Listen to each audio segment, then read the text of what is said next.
Run It Studios is the home of the Run Radio podcast and runradio.net, a podcast and station about the relentless, resilient, and innovative types, inspiring strides in life, business, and beyond. Welcome back to the Run Radio podcast. My name is Trina Wilcox, and Run Radio is all about persistence, resilience, tenacity. And when it comes to relationships, you need to have all of those components. So I'm glad our guest today can talk a little bit about how we can do that better. Cara Nitz, you are a founder of The Way for Love. Tell me what that is and what you do.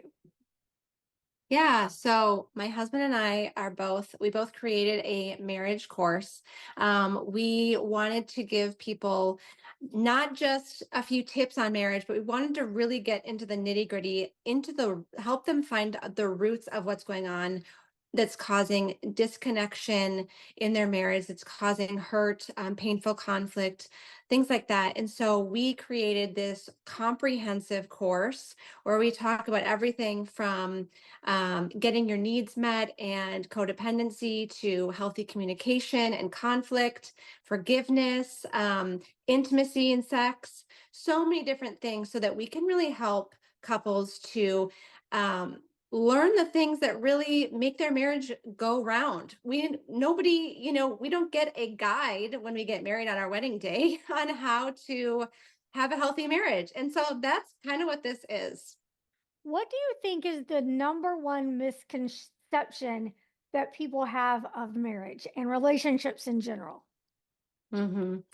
Probably that it shouldn't take that much work, or it's gonna go smoothly. And the thing is, when you bring in two people who are from completely different backgrounds, people who have wounds, past hurts, past pain that they're bringing in that maybe is unhealed and they don't even fully understand it, and then communication styles. It's a lot of work. It takes work.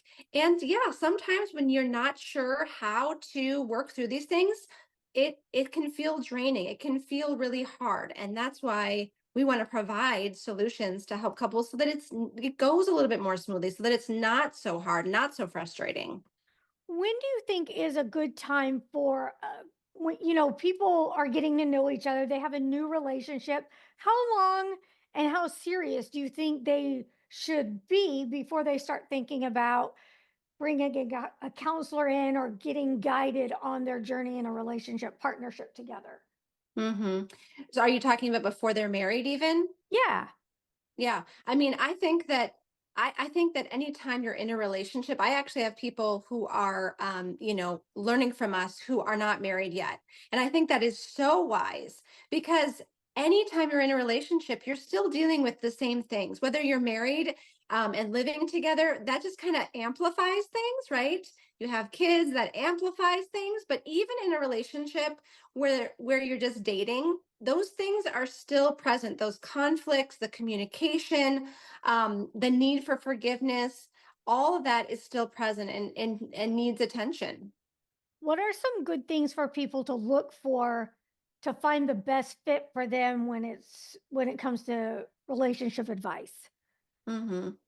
When you're looking for relationship advice or guidance, counseling, coaching, um, I would say that the number one thing is for the coach, the counselor to have experience in this themselves. So my husband and I, we do marriage coaching because we have walked through really a lot of pain in our past from day one on our marriage. Actually, our honeymoon was kind of a disaster, and we have had to walk through some really, really hard times. And we always wondered, like, why are we going through this? But we felt like God wanted to use our growth and our struggles for more than just our own marriage, but that He wanted to use that to help others. And so I think that's a big thing, is when you've walked through things yourself, you can speak to how to work through that and how to grow through that in a way that someone who hasn't walked through it themselves can't speak to.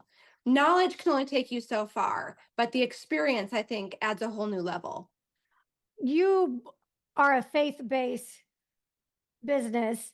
What's that do for you and your clients that other places that don't focus on that can't do? Hmm. Well, I think one of the things and this is the biggest thing, really, is that we invite so much love in. It's all about agreeing with the love that God has for you, and that goes so far in marriage because, it's all about that commitment to choose your husband or your wife every day, and to choose to love them. Love is not necessarily just a feeling, but it is really a choice. And so when you are feeling so loved by God and you know that, and you're inviting that in and you're experiencing that, then you're able to give that love so much better to your spouse. It's when we're empty, when we don't see how God's meeting our needs. We don't see how he's loving us. We don't feel that. That's when we start to act out of an empty place where we have that emptiness and we're trying to fill it, but we don't know how to fill it. You can show up totally differently when you have that emptiness filled with God's love. Tell me a little bit about what a session would be like for a couple when they come to you. Or is it all Mhm. online? Do they come see you in person? Do you just have workshops? Tell me about everything you do. So yeah, so far it is all online. We're exploring doing some in-person coaching um at a local church right now, but so far it is all online. And so you can do a session, like a wife can do a session with just me, a husband can do a session with my husband, or we can do a couple session. And we like to just hear where they're coming from first, really get clarity on what's going on. We like to validate them, offer compassion, offer that love, like I said, is so important. And then we work through what is really at the root of this. We want to dig deeper. And that's what I love about coaching, is that we can really help ask questions to get to the root of it, and to get clarity and to help them to really solve their own issues. When we're able to help them dig deeper, then we believe that that can help them to come up with solutions themselves. Have you seen a more common issue among couples than anything else that people come to you with? Yeah. One of the biggest issues is just communication. In which so often leads to conflict, right? Because when we're having a hard time communicating, when we don't know how to practice effective communication and active listening, um, it just amps up, the emotions rise up, and then before we know it, it's gotten ugly and we're feeling disconnected. And that is probably the number one issue that we see. It sometimes seems like there's also a lot of self work that goes into being a better communicator with your partner. Do you find that very important? Oh, absolutely. Absolutely. We believe that in marriage, really, you want to focus on your own growth first, right? It's very easy to say, well, he isn't doing this. Well, this is the way he always acts. But when we focus and we do the inner reflection and the inner work, we're the only ones who can heal the hurts inside of us. As much as I want to, I can't heal my husband's issues, right? I just can't. But I can work on myself and my understanding and my listening and my communication so that together, I can support him in his growth, he can support me in my growth, and then we can stay connected through all of it. What's something you and your husband do to keep your marriage on a good path and check in with each other? So, well, we have, because I'm at home with our 5 kids and he's working. He is a master plumber, and also he's also a master plumber. Um, and so we're not together a lot during the day. And so we have communication checkpoints, we call them, where we are just checking in throughout the day. We know that we're going to have another checkpoint at a certain time. So, like in the morning, right away after he leaves for work, he immediately sends me a voice text. We talk about our mornings a little bit. We check in on how we're feeling. Around noon, then we send another one. Before he gets home from work, we send another one. And then when he does get home, we spend some time, even though we do have 5 kids and a homestead, we spend time alone together, just checking in again. And we just feel like that communication is so important in keeping connected. You brought up a very important point, and something a lot of families deal with. One, two, five more kids. Attention's getting pulled several directions. So, what are some tips that you can give to a couple that is just struggling to stay afloat? Hmm. Yeah, I mean, so the first thing is to once again focus on what you can control, right? And you want to prioritize the marriage. I think a lot of times as parents, we end up prioritizing our kids.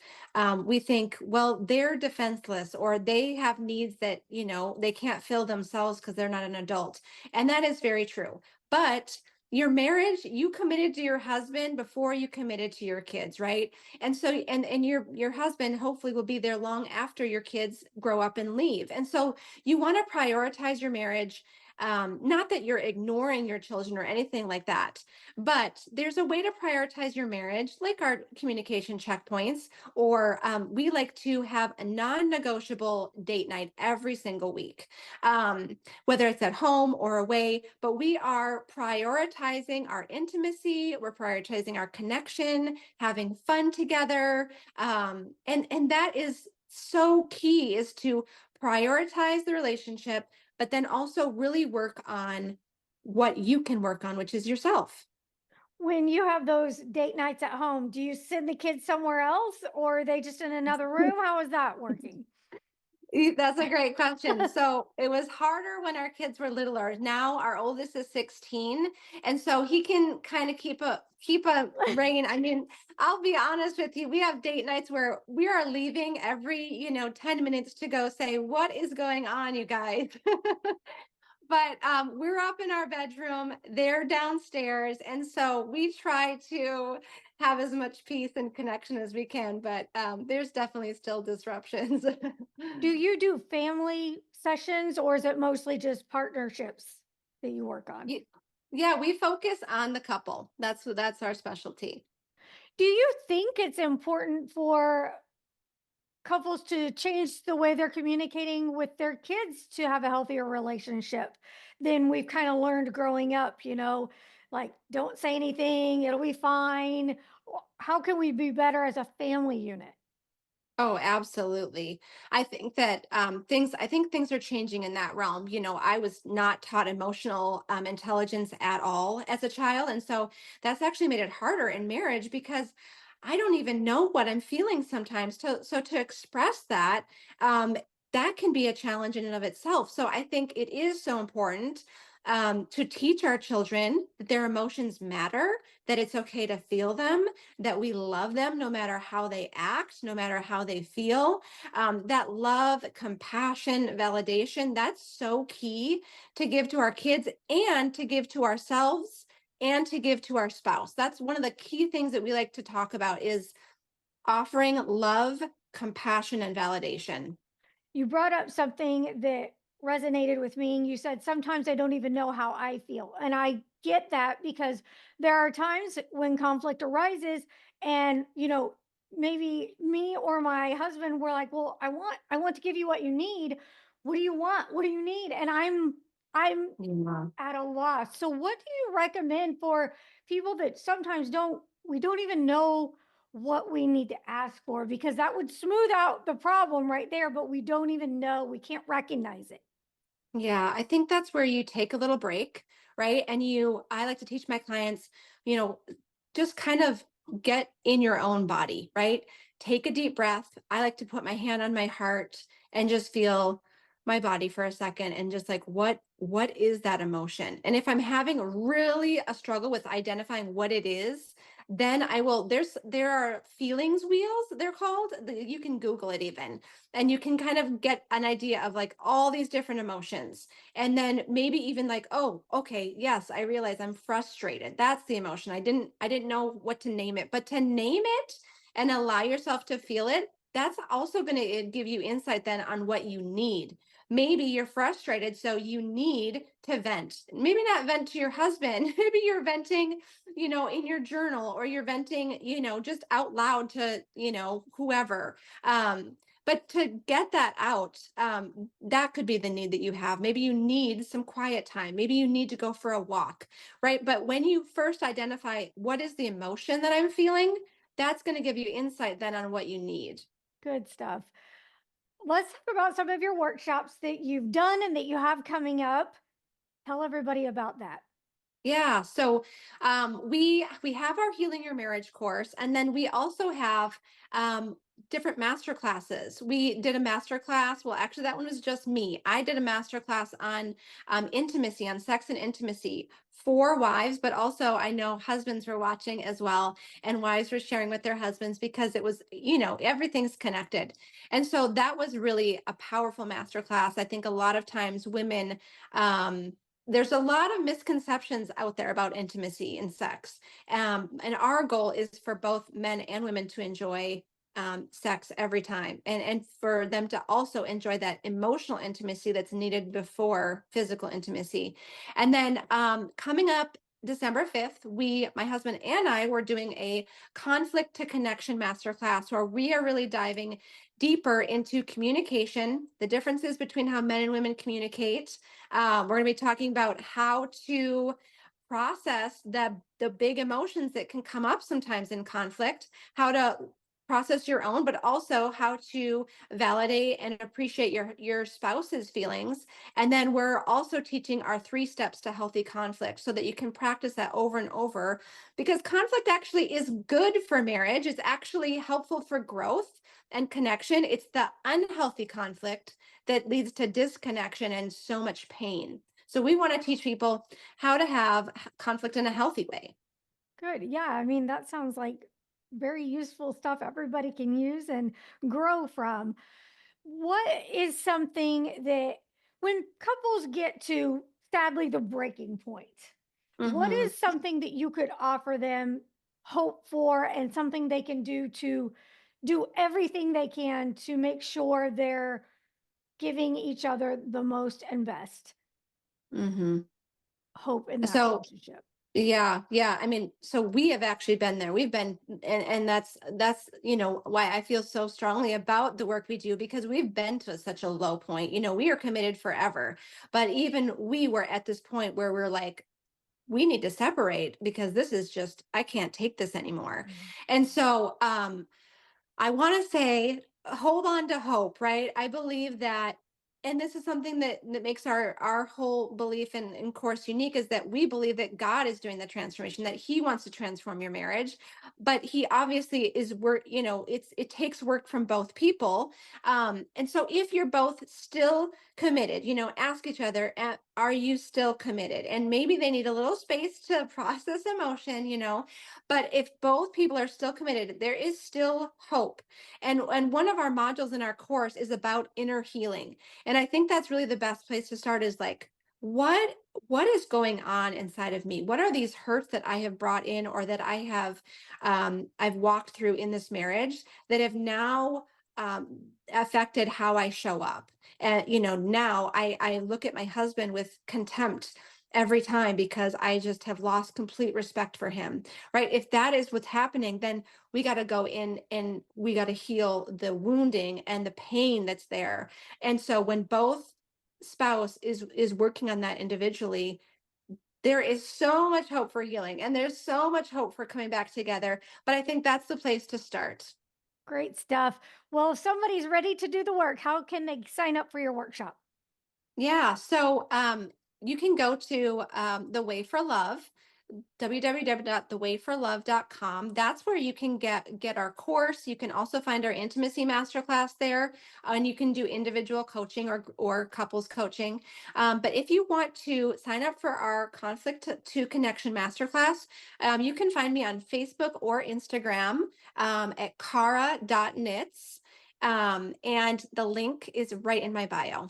All right. Thank you so much. Come back anytime. Thank you. You can follow along and catch up on past episodes by subscribing, and always link over to whichever platform you want to watch and listen from runradio.net.